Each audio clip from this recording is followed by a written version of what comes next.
أعوذ بالله من الشيطان الرجيم. بسم الله الرحمن الرحيم.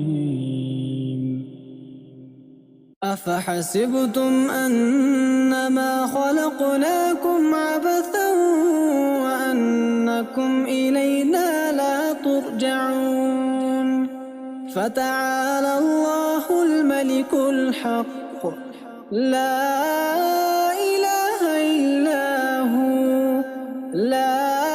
إله إلا هو رب العرش الكريم.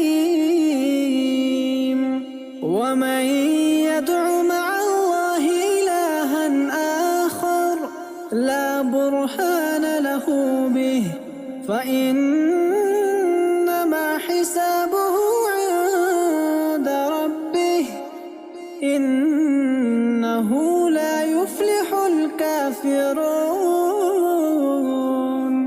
وقل رب اغفر وارحم وأنت خير الراحمين.